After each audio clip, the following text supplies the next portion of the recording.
Assalamualaikum warahmatullahi wabarakatuh. Selamat datang di channel kami. Di video kali ini saya akan berbagi kisah. Ada seorang pemuda yang terus menangis karena telah melakukan dosa. Pemuda ini hidup di zaman Rasulullah Shallallahu Alaihi Wasallam.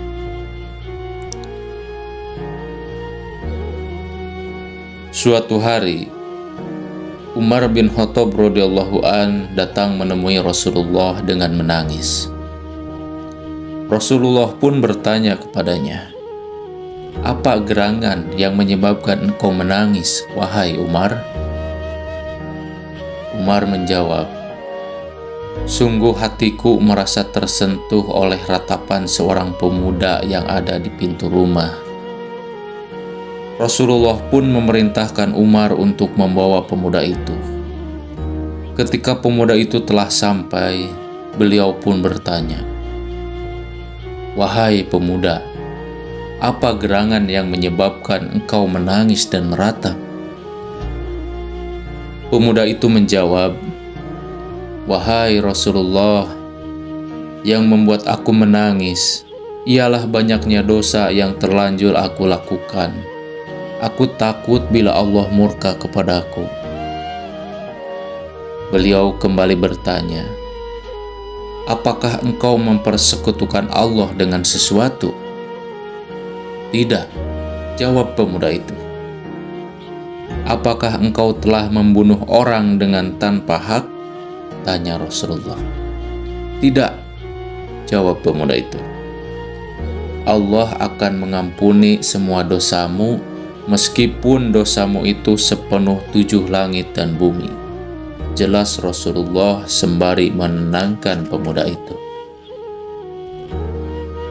Mendengar penjelasan Rasulullah, pemuda itu pun berkata, "Wahai Rasulullah, dosaku lebih besar dari 7 langit dan gunung yang tegak berdiri."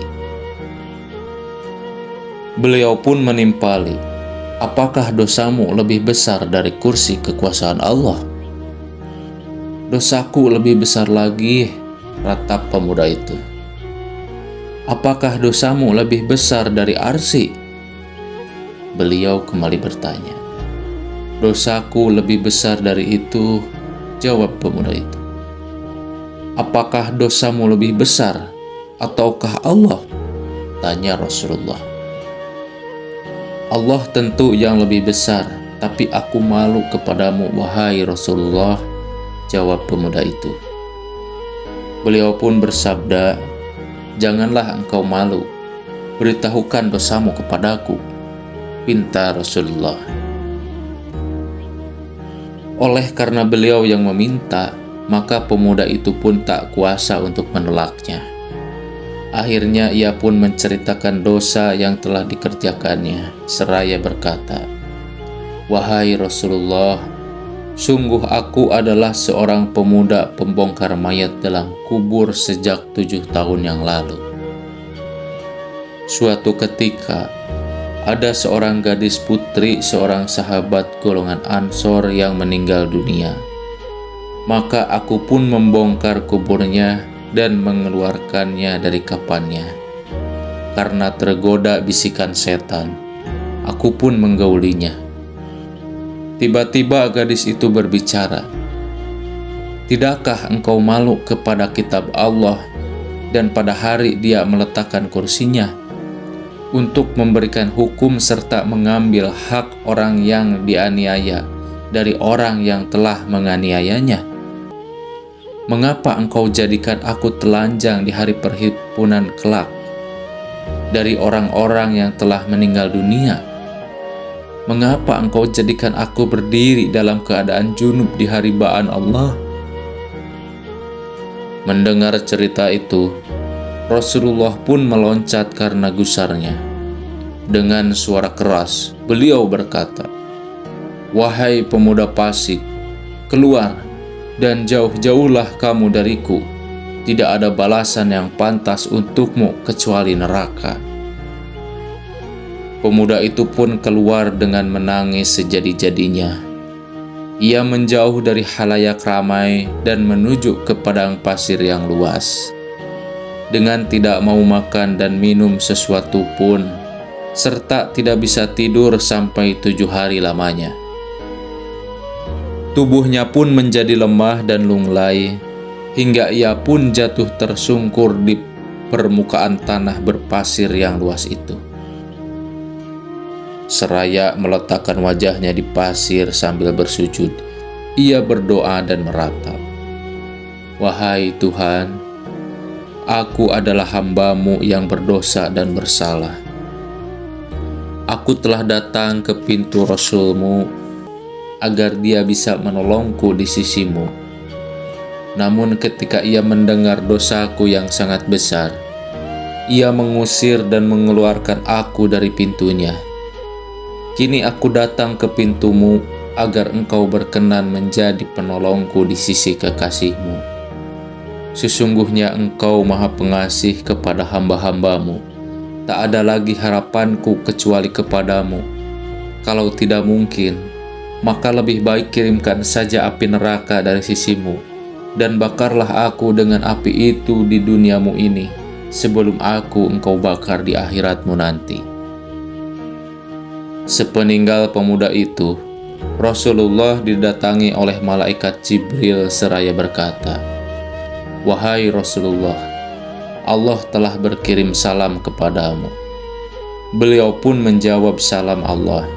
Setelah itu malaikat Jibril kembali berkata, "Allah bertanya kepadamu, apakah kamu yang telah menciptakan para makhluk?" Beliau menjawab, "Tentu saja tidak. Allah yang telah menciptakan semuanya." Allah juga bertanya kepadamu, apakah kamu yang telah memberi rezeki kepada makhluk-makhluk Allah? Malaikat Jibril kembali bertanya, "Tentu saja Allah lah yang telah memberi rezeki kepada mereka, bahkan juga kepadaku," jawab beliau. "Apakah kamu yang berhak menerima tobat seseorang?" Kembali malaikat Jibril bertanya. "Allah lah yang berhak menerima dan mengampuni dosa hamba-hambanya," jawab beliau. Mendengar jawaban-jawaban Rasulullah, malaikat Jibril pun berkata, "Allah telah berfirman kepadamu, telah aku kirimkan seorang hambaku yang menerangkan satu dosanya kepadamu. Tapi mengapa engkau berpaling daripadanya dan sangat marah kepadanya? Lalu bagaimana keadaan orang-orang mukmin besok, jika mereka itu datang padamu dengan dosa yang lebih besar seperti gunung? Kamu adalah utusanku yang aku utus sebagai rahmat untuk seluruh alam. Maka jadilah engkau orang yang berkasih sayang kepada orang-orang beriman dan menjadi penolong bagi orang-orang yang berdosa.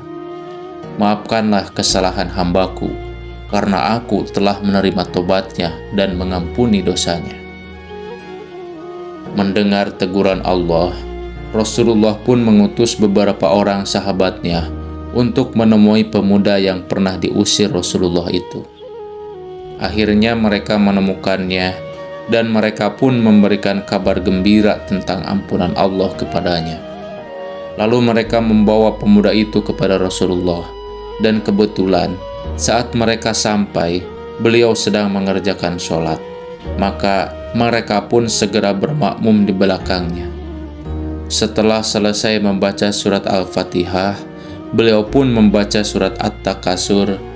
Baru saja beliau sampai ayat "Hatta jurtumul makobir", yang artinya sampai kamu masuk ke dalam kubur. Maka pemuda itu pun menjerit keras dan jatuh. Ketika orang-orang telah selesai sholat, mereka mendapati pemuda itu telah meninggal dunia. Allah berkenan menerima tobatnya dan memasukkannya ke dalam kelompok hamba Allah yang soleh. Kisah ini disarikan dari kitab Muqasyafah Al-Qulub karya Imam Al-Ghazali. Wallahu alam. Terima kasih telah menonton video ini. Semoga bermanfaat dan menambah ilmu bagi kita semua. Sekian, wabillahi taufiq wal hidayah. Wassalamualaikum warahmatullahi wabarakatuh.